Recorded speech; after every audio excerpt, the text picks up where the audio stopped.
My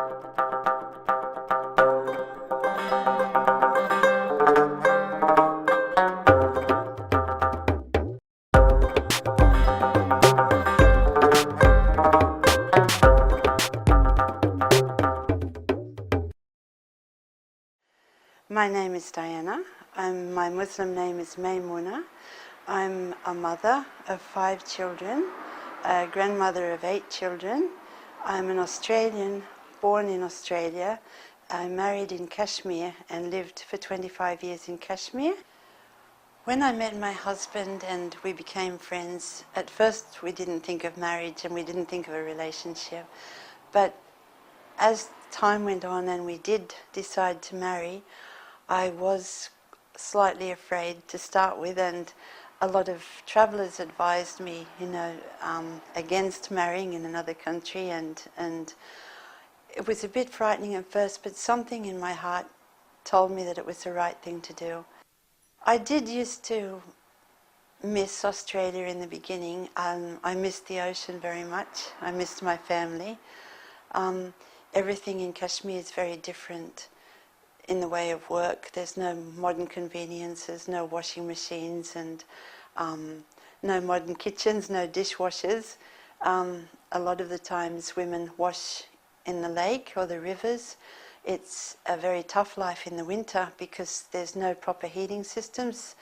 In those days, there were no heating systems other than a fire pot, which is a small personal basket with a clay pot inside that people fill with charcoals and carry under their ponchos. I think that I saw in Kashmir from my observations that living as a Muslim and living an Islamic life, nothing was separated. Work and family, your social life, your whole life was connected. It wasn't that you work 5 days a week and then have Saturday, Sunday off for pleasure. Everything becomes pleasure, work becomes pleasure, and family life is pleasure.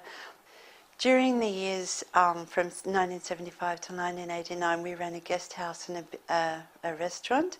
We had it, the first one we had in a houseboat, where we had taken down the walls and made it into a long houseboat restaurant. We had small tables on the floor and cushions, and it was a lovely business. We had many tourists coming from many different countries around the world, and my children were then born in those years, so it was good that they had that influence of other cultures as well as having the Kashmiri culture. It gave them the opportunity to meet and see people from other parts of the world as well as myself. At that time I imagined that I would be living all my life in Kashmir with my children and with my husband. I don't think that anyone, myself included, or my husband could foresee what would happen. It wasn't something that people really knew about until it actually happened. At the time that the armed struggle was declared, I was 9 months pregnant with my last child. I remember I was sitting up every night knitting and crocheting clothes for my child to be born, and one night I was sitting up crocheting and there was loud calls from the loudspeakers in the mosques to say that there was declaring a struggle, an armed struggle.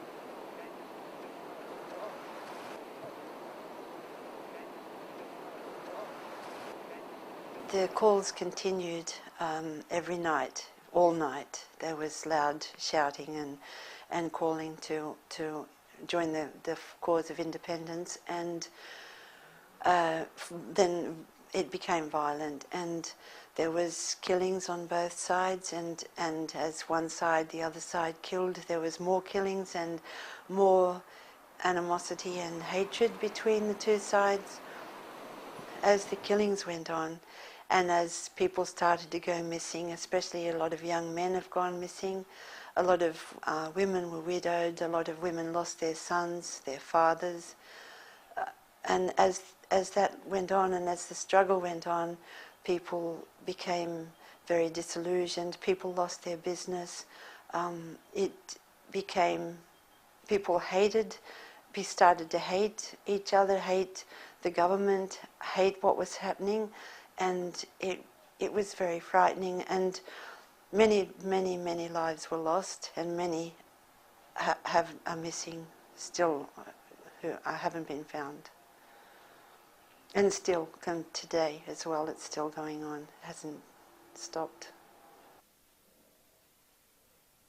I was afraid for my sons because of that situation, and because many boys, that when the curfew was lifted, often young boys or young men that were on the streets were shot or disappeared.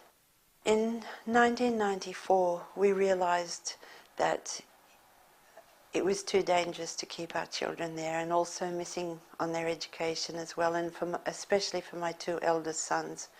So we decided that I would return to Australia and bring also again handicrafts to Australia to sell, and leave my two eldest sons in Australia with my mother for their safety.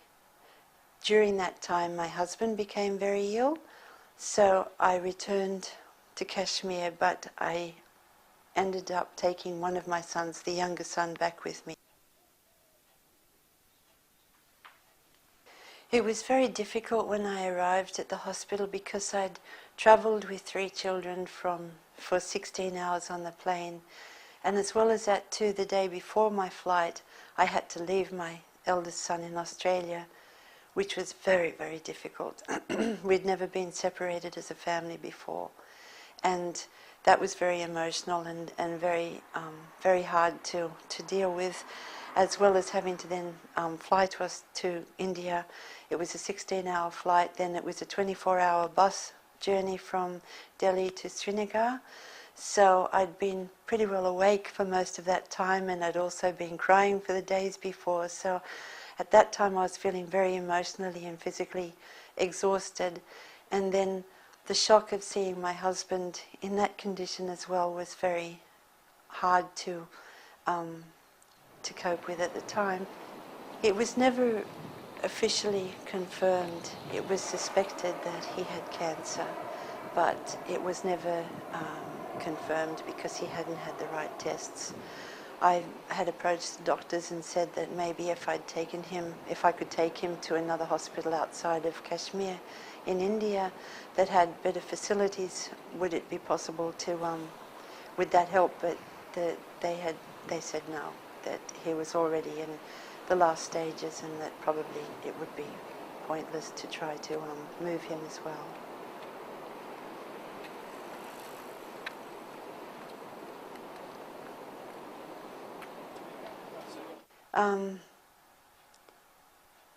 When my husband passed away, I was in the hospital. It was on the 18th day of Ramadan.